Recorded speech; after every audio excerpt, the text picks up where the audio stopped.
E aqui a gente vai para nossa próxima pauta agora, falando um pouco do deputado federal pelo Novo do Rio Grande do Sul, Marcel Van Hatten. Tá? Que para mim tem agido literalmente ali como o braço estendido do bolsonarismo, não só ele, mas o Partido Novo como um todo. A gente precisa lembrar que em entrevista, inclusive concedida pelo próprio Romeu Zema, há mais ou menos 1 ano e meio, 2 atrás, ele disse que o DNA do Bolsonaro era 99% idêntico ao DNA do Novo.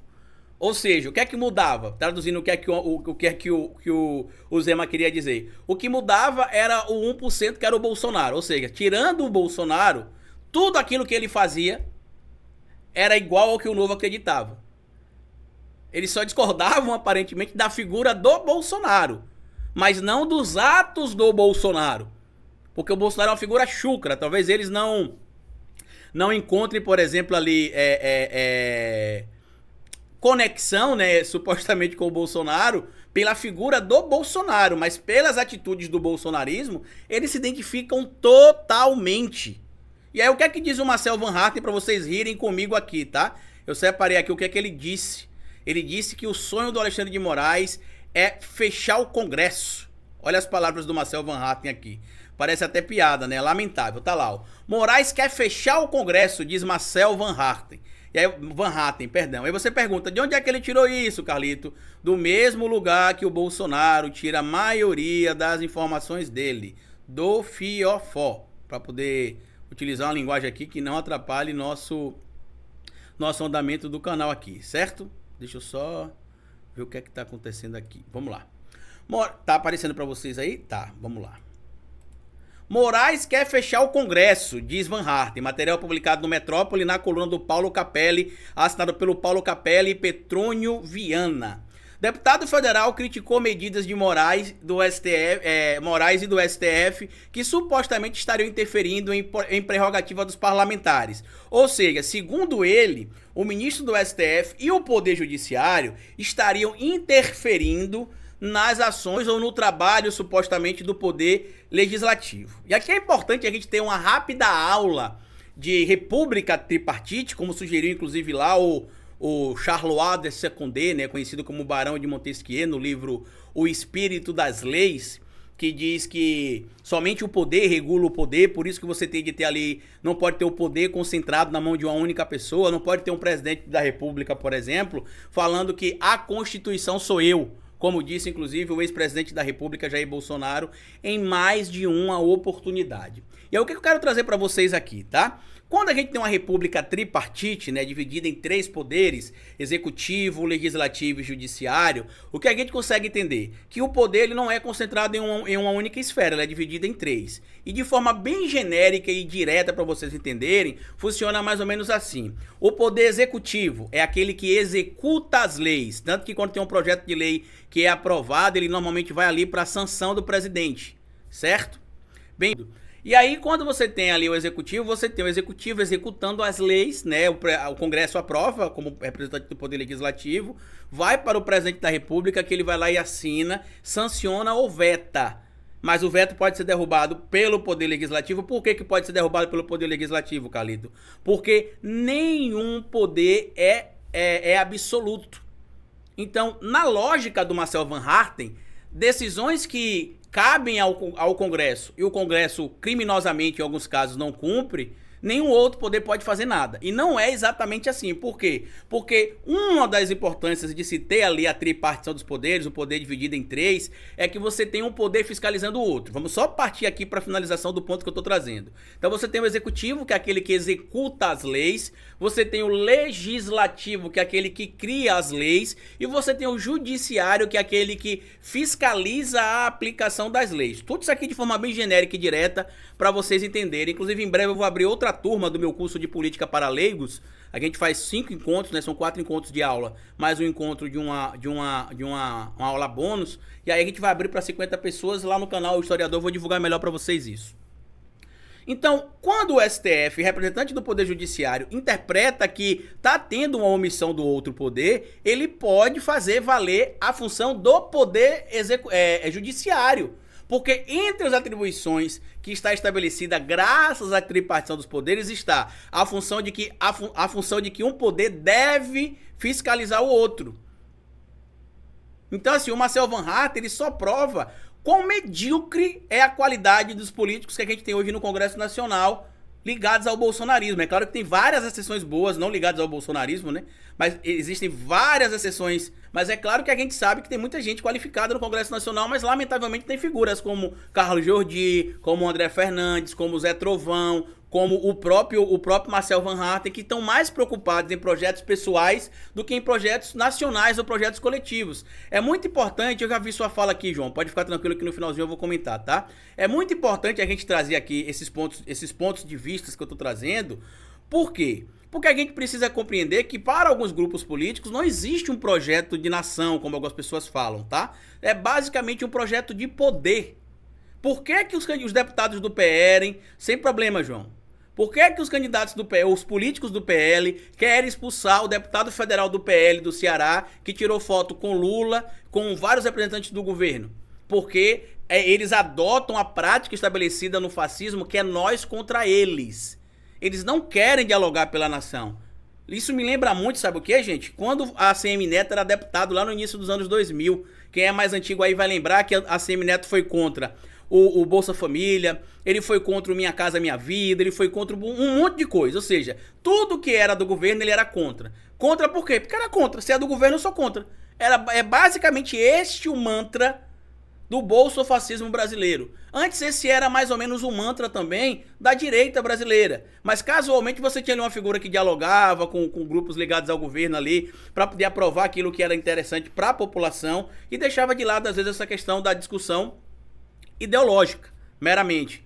Mas no caso especificamente dos bolsonaristas, é o poder pelo poder. Algumas pessoas até comentaram assim no vídeo que eu falei sobre essa questão do deputado Yuri do Paredão, né? Ah, Carlito, mas quando aconteceu lá com o deputado do PT, né, com o Washington Quaquá, você disse que o Washington Quaquá estava errado também, tá tirando foto com o Pazuello, que o PT deveria punir ele. Eu falei e repito.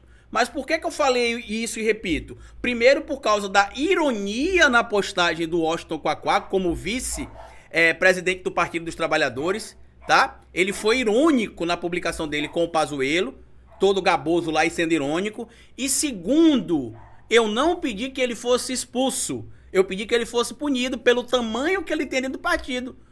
É um partido que você tem hoje na América, que é o maior partido de esquerda da América, que é o Partido dos Trabalhadores, onde o vice-presidente do partido, ao invés de ir lá e publicar uma foto, que, gente, faz parte do pragmatismo isso. O PT vai ter de dialogar com deputados ligados à base bolsonarista, ligados à base do Novo, vai ter de conversar com todo tipo de gente. Por quê? Porque isso faz parte da discussão política, isso é normal, não tem nada de anormal nisso, tá? Vocês ouviram aí o latidinho delas, né? Porque o rapaz vem pegar o lixo aqui no prédio por volta das 1h40, 2 horas, aí quando bate na porta elas latem, mas enfim. Pai de pet, né? Eminei também ri. Obrigado, Fernanda. E é o que acontece. Quando você tem essa questão especificamente, eu tava falando da... Vamos lá, gente, me ajuda aí que eu tenho déficit de atenção. Fui responder a Fernanda, acabei esquecendo. Qual foi o ponto? Ah, do Washington Quaquá. Então, o diálogo do pragmatismo, ele existe. O Lula vai ter que conversar com o deputado do PDT, do PT, vai ter que são da base, né? Vai ter que conversar com deputados também do União Brasil, que, apesar de compor ali ministérios, não são necessariamente da base. Tanto que a gente tá vendo o Lula chateado aí com o Padilha por causa disso. Não estão voltando em algumas pautas que o governo quer, mesmo com os ministérios que estão lá, com o Podemos, com o PL. Vai ter que ter esse tipo de diálogo. Isso é um fato. O diálogo vai ter de acontecer. Então a minha crítica ao Washington Quaquá não foi a postagem dele, mas sim a ironia na postagem. Ele poderia postar tipo assim: discordo veementemente do Pazuello, de tudo que ele fez durante o período que esteve à frente da pasta do Ministério da Saúde, mas no Congresso a gente precisa dialogar com todo mundo. Eu ia discordar do Pazuello, evidentemente, eu não ia ficar defendendo o Pazuello, mas eu ia concordar com o Quaquá. Que é isso mesmo, você tem que dialogar com gente que concorda com você e gente que discorda com você. Só que ele foi irônico na postagem dele, e quando as pessoas foram questionar a postagem, ele ainda foi lá com grosseria, atacar as pessoas, chegou inclusive a me atacar no Twitter, disseminando informação falsa contra mim, dizendo que eu me juntei com o Ciro em 2022 para espalhar mentira e atacar o presidente Lula, que eu sou isso, que eu sou aquilo. Então, foi esse tipo de conduta, em específica, que estava sendo naquele momento tomada ali pelo vice-presidente do Partido dos Trabalhadores. Estão aparecendo, Luiz. Tá aparecendo aqui. Que acabou chamando a minha atenção em relação a ele. Mas eu não pedi para ele ser expulso, eu pedi para ele ser punido. Como o PL, se achar que deve punir, por exemplo, o deputado Yuri do Paredão, pode punir. Agora, expulsão do parlamentar, isso e aquilo, é só mostrar claramente o objetivo deles, que não é o objetivo comum à nação que eles tanto falavam que defendiam, né? Que tanto falavam que creem em uma nação melhor. E aí segue aqui a matéria, tá? O deputado Marcel Van Harten, do Novo, lá do Rio Grande do Sul, inclusive escreva o que eu tô falando, Marcel Van Harten vai migrar pro PL, provavelmente no início do ano que vem, que é quando vai abrir a janela ali de transferência, de migração, né, de partido. Afirmou que Alexandre de Moraes pretende fechar o Congresso. E aí vocês vão ver como é que é confusa a declaração do Marcel Van Harten. A declaração ocorreu durante o debate sobre o projeto que altera o quadro pessoal do Conselho Nacional de Justiça, o CNJ. Van Harten criticava medidas do Supremo Tribunal Federal que, segundo ele, atacam prerrogativas dos parlamentares. E então disparou contra o ministro. Abre aspas. Em vez de aumentar a despesa do CNJ e criar novos cargos, quem sabe não fazemos aquilo que o Alexandre de Moraes tanto quer e que já está na prática fazendo, que é fechar o Congresso. Ou seja, ele já está na prática fazendo, quer fechar o Congresso, mas o Congresso está aberto. Então ele quer na prática fazer isso, mas não está fazendo. É isso que ele quer fazer. E aí é bem importante a gente trazer um ponto aqui bem simples, tá? Se o próprio Alexandre de Moraes está ali ultrapassando os limites legais estabelecidos pela lei para que ele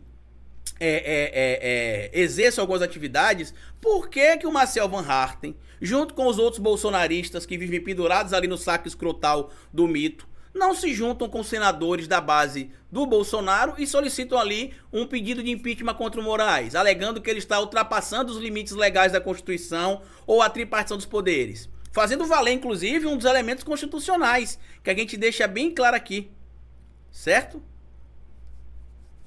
Que a gente deixa bem claro aqui essa questão especificamente dos freios e contrapesos, certo? Freios e contrapesos. Anélio, a gente não tá falando no caso da Lindora Araújo, a questão específica do... Você tá falando de quê? Da decisão do Bolsonaro? De qual decisão? Porque se for a decisão de ela não ver crime do Bolsonaro, ela mandou isso para o STF inclusive não acatou e pediu para devolver, porque a fundamentação não estava de acordo com os supostos crimes cometidos. E no caso especificamente do Eduardo Prado, que foi aquele desembargador que atacou os guardas lá em São Paulo, na praia em Santos, ela decidiu que ele deveria ser investigado. No caso do Bolsonaro, que também estava sem máscara, aglomerando em períodos que não deveria aglomerar, inclusive em locais que tinha determinação para não tirar máscara, ele não só tirou a própria máscara e promoveu a aglomeração, como em alguns desses casos aí, ele tirou máscaras até de crianças, entendeu? Comenta aí de novo para saber qual que é o ponto que você está querendo saber, Anélio, que eu não entendi. Você está falando se a fundamentação dela é plausível, pelo que eu tô entendendo, né? Não, porque o STF não acatou. Tanto que devolveu ali a peça para ela. Inclusive, depois ela disse também que não viu crime na questão do Bolsonaro dizer que quem estava se vacinando estava desenvolvendo o vírus da AIDS ou HIV, que ela se confunde ali, inclusive, né? Que numa coisa e na outra ali, enfim. E outras coisas que quem tem acompanhado as decisões da Lindora Araújo sabe muito bem disso. Mas vamos voltar aqui pro caso do Marcel Van Harten. E aí segue aqui o Marcel Van Harten, certo? Van Harten completou dizendo que o ministro poderia passar os mais de 13 bilhões que custam a Câmara e o Senado para o Poder Judiciário. Afinal, eles já estão fechando a Câmara dos Deputados e o Senado da República. Bom, o Congresso continua lá com 513 deputados federais, continua com 81 senadores e continua elaborando as leis. Só que em uma república tripartite, a gente sabe que o Poder Judiciário também tem a função de fiscalizar o Poder Legislativo. Eu queria mostrar para vocês aqui o que é que essa boca de caçapa aqui, tá? Desculpa aí o humor chucro. Olha o que ele diz ano passado, porque o ministro Alexandre de Moraes estava fazendo valer a lei. Olha o que ele disse, ó. O ataque à nossa democracia feito por Alexandre de Moraes e por outros atores, digo de novo, relevantes do sistema jurídico brasileiro é tão grave, que nós já vimos matérias no New York Times, no Wall Street Journal, em outros meios internacionais, tratando desses nossos retrocessos institucionais. Quais são os retrocessos institucionais que o senhor Marcel Van Haerten traz aqui? Os retrocessos institucionais que o senhor Marcel Van Haerten alega ali são as decisões do ministro Alexandre de Moraes para que se tivesse punição, por exemplo, para as desinformações disseminadas nas redes sociais, à frente do TSE. E ele cita o Wall Street Journal como sendo uma referência disso e daquilo, só que a gente precisa lembrar que o The New York Times, que ele cita o The Wall Street Journal, o The New York Times, a gente precisa lembrar que o The New York Times também divulgou em 2019, se não me falha a memória, 2020, como é que a extrema-direita brasileira utilizava as redes sociais, em específico o YouTube, para chegar nos jovens. Tanto que uma das figuras citadas na matéria do The New York Times é o senhor Nando Moura, que ficou até revoltadinho quando foi citado lá pelo The New York Times. Inclusive ele é citado em outros materiais que falam sobre a ascensão da extrema-direita na internet, sobre como o algoritmo era utilizado por figuras como o próprio Nando Moura para se promover ou promover conteúdos que se conectam ali com o que a gente conhece como sendo a ideologia da extrema-direita, tá? E aí, pra gente passar pro próximo ponto, tem outro material que eu não vou mostrar o vídeo aqui do Marcel Van Haerten, mas em outro vídeo que ele soltou também na semana passada, ele disse que a decisão do ministro Alexandre de Moraes em impedir que o Telegram, em determinar que o Telegram apagasse a mensagem com desinformação e emitisse uma nova mensagem, só mostrava que o ditador Alexandre de Moraes está ultrapassando seus limites legais. E é interessante a gente falar sobre esse tipo de chucrice que o Marcel Van Haerten está falando ali. Por quê? Porque o Moraes era contra a democracia, segundo ele, estava atacando a democracia, mas ajudou a preservar a democracia em 2022 durante o pleito eleitoral. A gente viu que quem atacou a democracia, inclusive planejando supostamente golpe de Estado nos bastidores, foi o presidente apoiado e bajulado pelo senhor Marcel Van Haerten, certo? A gente também precisa lembrar aqui que quem cometeu crime nas redes sociais disseminando desinformação também é a patotinha que ele ajuda a apoiar de alguma maneira, ou com um discurso muito similar, supostamente, ou com essa bajulação toda do Bolsonaro que ele faz. Então o que está acontecendo basicamente é o cumprimento da lei. É porque esses deputados ligados ao bolsonarismo são tão pouco proativos, não gostam de atuar, não gostam de trabalhar, não gostam de estudar pautas, apresentar projetos importantes, que quando a lei é descumprida por eles ou por figuras ligadas a ele, que alguém ligado ao Poder Judiciário fala, ó, isso aqui tá errado, não é assim que funciona não, tá? A lei não é assim, a lei tem que ser como está escrito aqui, assim, assim, assado. Vocês estão ignorando aí o que estabelece a lei. Aí, nesses casos, aí eles acabam aparecendo para poder trazer algum tipo de ponto de vista que eles acham que é interessante. Que isso que é importante a gente trazer para a discussão aqui, tá? Ele só tem projeto de poder. Ele só tem projeto de poder. Por isso que essa ideia do nós contra eles, por isso que eles querem, como eu falei pra vocês, expulsar o deputado Yuri do paredão. Porque basicamente eles só tem isso como norte ali pro ponto de vista deles, tá? Indo agora pra nossa próxima